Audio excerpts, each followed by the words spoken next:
Bismillahirrahmanirrahim. Allahümme salli ala Muhammed ve ali Muhammed. Mömin-möminatı salamlayıram. Mövzumuz Şeyx Səduqun Əl-Əmali kitabında deməli 71-ci məclisdə nəql elədiyi 10-cu hədis haqdadır. Deməli, Əhl-i ravisi olan, Buxari Müslümin ravisi olan Əbdülməlik ibn Ümeyr Xalid ibn Rib'idən nəql edir. O da güya Həzrət Əli əleyhissalamdan belə bir şey eşitmişdi.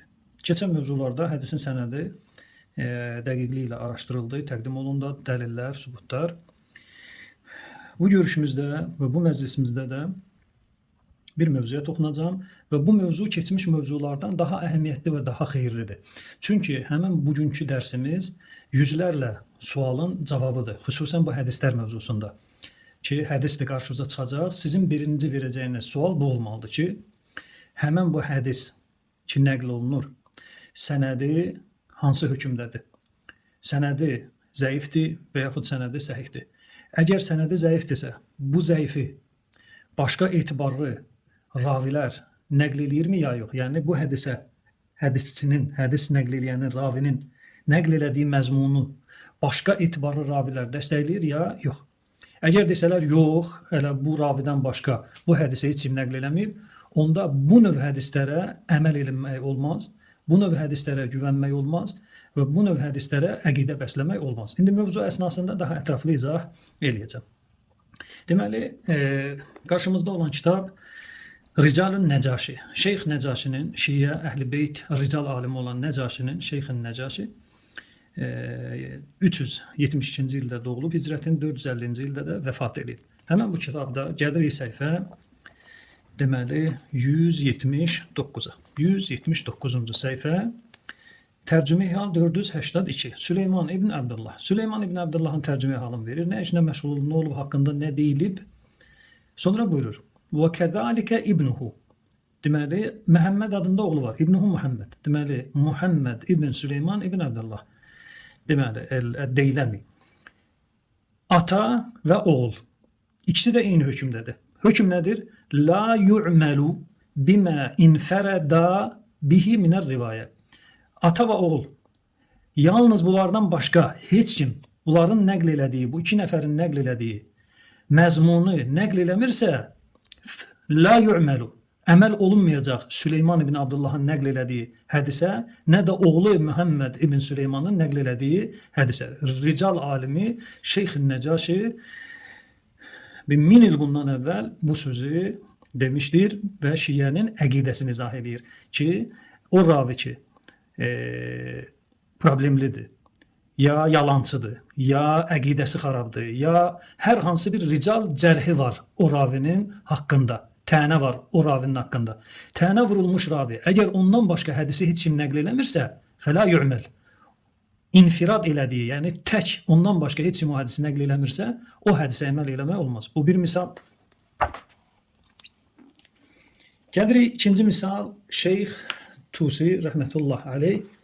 Deməli, qarşımızda olan kitab Əl-İstibsar fima uxtulifə minəl əxbar.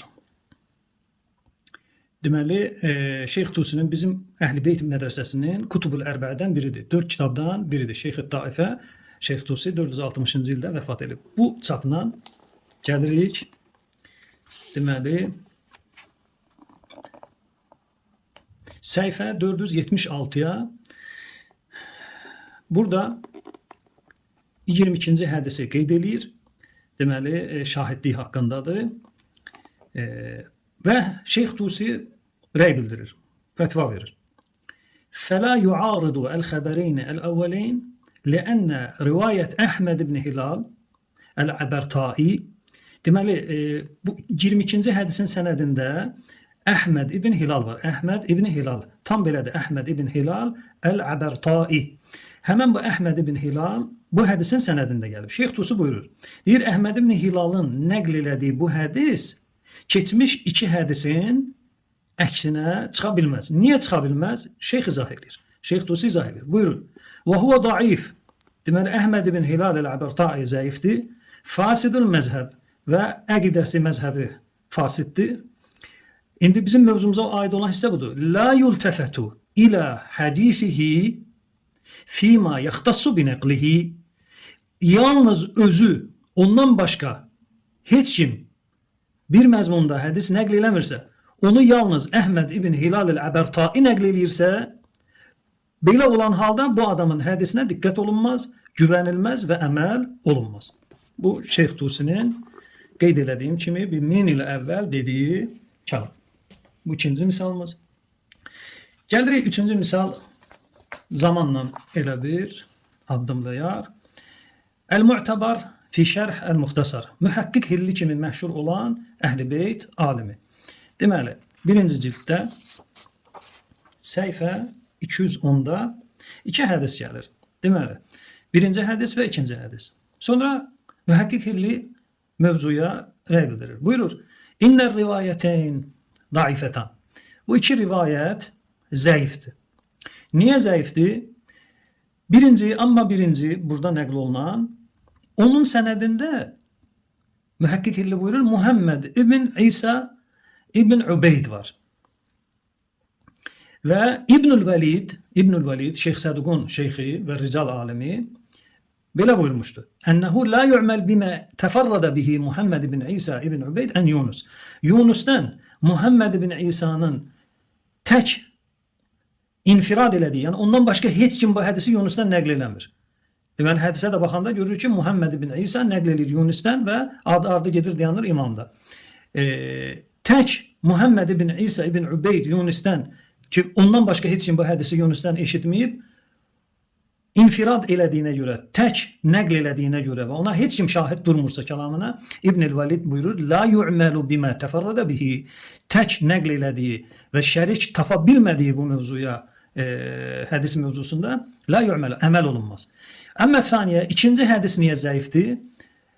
Deməli, Abdullah ibn Bukeyr nəql eləyir. Abdullah ibn Bukeyr və huvə fətəhi məzhəblidir. Mühəqqiq Hilli buyurur, la ə'məlu bimə yənfəridu bihi. Deməli, Abdullah ibn Bukeyr yalnız o nəql elədiyinə görə bu kəlamı mən bu hədisə əməl etmirəm. Yəni, ravi fəqət odur, ondan başqa imamdan ikinci ravi bu kəlamı eşitməyib. Deməli, məzhəbi fasid olan, ümum qayda belə deyək də, rical elmində tənəsi olan şəxs əgər bir hədis nəql eləyirsə və imamdan belə eşitdim, imamı belə gördüm, peyğəmbəri belə gördüm, peyğəmbərdən belə eşitdim. Əgər onu, bu tənəli ravini, başqa bir tənəsiz ravi dəstəkləmirsə, onda bu hədisə əməl olunmayacaq. Bu birinci cilddə Mühəqqiq Hillinin buyurduğu kəlam. Gəlirik ikinci cildə, səhifə 400, yenə Mühəqqiq Hillinin El-Mu'tabar kitabı, səhifə 400-də. Hədis mövzusu namaz haqdadır, namazın daxilində olan mövzulardandır. Buyurur və Əbul Carud adında ravi, daif, zəif ravidir. Fələ muavvələ alə ma yənfəridu bihi, tək nəql elədiyi hədisə güvənilməz və etimad olunmaz. Deməli, Mühəqqiq Hilli öz zamanında Əhl-i Beyt üləmalarının rəyini bildirir. İndi gəlirik Əllamə Hilliyə. Əllamə Hilli Muntahəl Mətlab kitabı, deməli, birinci cild. Gəlirik səhifə 284-də Muntahəl Mətlab Əllamə Hillinin fiqh istidlali kitabıdır. Burada buyurur, deməli, fəinnə Ammar Sabati, hədis nəql olur. Deməli, rava Ammar Sabati ən Əbi Abdillah əleyhissalam. Deməli, Ammar Sabati İmam Cəfər Sadiq əleyhissalamla hədis nəql edir. Bizim mövzumuza aid olan bu ravinin haqqında müəllifin yanaşmasıdır. Əllamə Hilli nə buyurur? Buyurur, İnnə Ammar la yusəqu bimə yənfəridu bihi. Bu şəxs tək nəql elədiyi hədisdə ona güvənilməz. O şəxsə etibar olunmaz. Yəni, bu hədisi İmam Cəfər Sadiqdən, Əmmar Sabatidən başqa heç kim eşitməyib. Belə olan təqdirdə Şiə elm ricalının qaydası budur ki, həmən o rivayətə güvənilməz və etimad olunmaz. Bu bir misal Əllamə Hillidən. Gəlirik digər bir misala, deməli, yenə Muntahəl Mətlab kitabı 4-cü cild, səhifə 302-də. Buyurur, Lənnə nəqul, biz rəyimiz, fətvamız belədir ki, İnnə Abdullah ibn Bukeyr fətahiyyun. Abdullah ibn Bukeyr fətəhi məzhəblidir. 12 imama etiqad edən şəxs deyil. Fələ tə'vilə alə ma yənfəridu bihi. Deməli, tək nəql elədiyi hədisdə ona güvənilməz və onun nəql elədiyi hədisi qəbul etmirik və əməl də etmirik. Yəni, Abdullah ibn Bukeyrdən başqa bu hədisi imamdan heç kim eşitmir. Bir mövzudur, Abdullah ibn Bukeyr deyir ki, imamdan belə eşitdim. Əgər bu şəxsdən başqa heç kim bu kəlamı nəql eləmirsə, onda bu hədisə əməl olunmayacaq. Digər bir misala keçək. Həmən kitabda, həmən deyək, mövzumuz davam edir. Səhifə 412. Yenə Əllamə Hilli buyurur. Vəl cavab ənəl avval. Deməli, birinci hədisə belə cavab verəcəyəm. İnnə fissənədi Ali ibn Həmzə. Ali ibn Əbi Həmzə. Deyir, hədisin sənədində, birinci hədisin sənədində Ali ibn Əbi Həmzə var. Və huvə vaqifi. O da vaqifi məzhəblidir. Onun ki, imamı qəbul eləmir. Fələ tə'vilə alə mə yənfəridu bihi. Tək nəql elədiyi hədisə güvənilməyəcək, inanılmayacaq və ona söykənib fətva verilməyəcək və ona söykənilib əqidə qurulmayacaq. Və hətta Əllamə Hillinin başqa bir kitabı var, Muxtələf-i Şiə kitabı var. Orada buyurur ki, deməli, Səkuni adında ravi var. Səkuninin nəql elədiyi, tək nəql elədiyi hədisin məzmununa söykənib fətva vermərəm. Deməli, Səkuni Həzrət Əldən hədis nəql edir. Məcusi, əgər onun anası ilə bir müsəlman evlənərsə və bu müsəlman ölərsə və o müsəlmanın mirasından bu məcusiyə yetişəcək, yetişməyəcək, o mövzuda bir hədis nəql edir. Ondan başqa bu hədisi heç kim nəql eləmir. Heç kim Səkunidən başqa demir ki, Həzrət Əli belə bir kəlam deyib, Həzrət Əli belə bir söz deyib. Deməli, qayda belədir. Əgər rical alimləri tərəfindən tənə vurulmuş və istər əqidəsində, istər davranışında, düz danışan deyil, filan deyil, yaddaşı zəifdir, filandır, odur, budur. Ümum, rical tənəsi varsa, bu tənəli şəxs, məsələn, Əhl-i Beyt məzhəbindən deyil, Sünni məzhəblidir. Əgər bu şəxslər desələr ki, biz imamdan, peyğəmbərdən belə bir şey eşitdik və bunları başqa bir etibarlı ravi dəstəkləmirsə, onda bu şəxslərin kəlamına güvənilməyəcək və etibar olunmayacaq. Və sonuncu misalımızı da deməli Kutubul Ərbəinin haşiyəsindən gətirəcəm. Şeyx Səduqun Mən la yəhduruhul fəqih kitabı 4-cü cild və bizə misal olaraq mühəqqiq, rical alimi Şeyx Əli Əkbər Əl-Ğəffari. Həmən bu şəxsin haşiyəsi lazımdır. Deməli, Mən la yəhduruhul fəqih 4-cü cild 162-ci səhifə. Deməli, Ummu vələd təqtulu seyyidəhə xata'ən əv əmdən. Deməli, kəniz, Ummu vələd fərqli kənizdir də. Kəniz, umumən kənizdir. Kəniz öz ağasını xəta və yaxud bilərəkdən öldürərsə. Belə olan təqdirdə onu nə gözləyir? Bu mövzuda Vəhəb ibn Vəhəb adında şəxs hədis nəql eləyir İmam Cəfər Sadiq əleyhissalamdan. Haşiyə gəlirik. Deməli, haşiyədə düşürük 2-yə buyurur.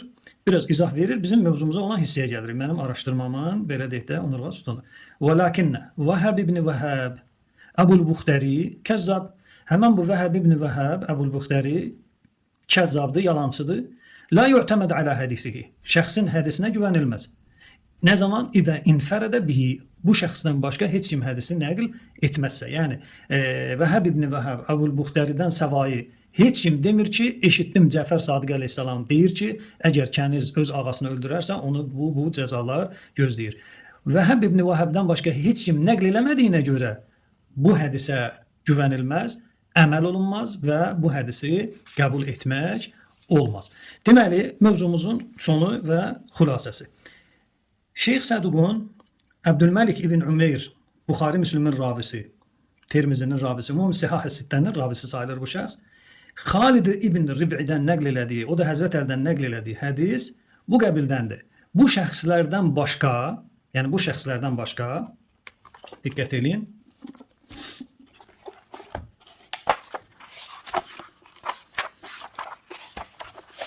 Deməli, bu şəxslərdən başqa hədisi heç kim nəql eləmir. Deməli, Ömər ibn Səhl ibn İsmail nəql eləyir. Zeyd ibn İsmail'dən, o da nəql edir Muaviyə ibn Hişamdan, o da nəql edir Süfyandan, istər Sovri olsun, istər İbn Üyeynə olsun, o da nəql edir Əbdülməlik ibn Ümeyrdən, o da Xalid ibn Rib'idən, Xalid ibn Rib'i də Həzrət Əli əleyhissalamdan. Bu hədisi ki, Fatimə Zəhra Həzrət Əli əleyhissalamdan davadalaş eləyib və Həzrət Əli əleyhissalamın hökmünü ədalətli hesab eləməyib, Peyğəmbərdən ədalət tələb eləyir və Allah Peyğəmbərə və Həzrət Əliyə salam göndərir, Cəbrail vasitəsilə Fatimə Zəhraya salam göndərmir və Fatimə Zəhra tövbə eləyir və s. Bu cəfəngiyyatları bu şəxslərdən başqa heç kim nəql eləmir. Yəni Xalid ibn Rib'idən başqa bu kəlamı, bu cəfəngiyyatı heç kim nəql eləmir. Və sübut elədim ki, ta qədimdən bugünkü günə qədər ki, Ustad Əl-Qafari deməli rical mövzusunda mütəxəssisdir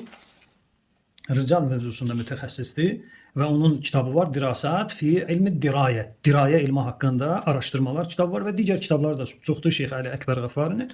Deməli, Şeyx Nəcasi, Şeyx Nəcaşi və Şeyx Tusi ta gəl dayan Şeyx Əli Əkbər Qafari də hamının sözü birdir. Əgər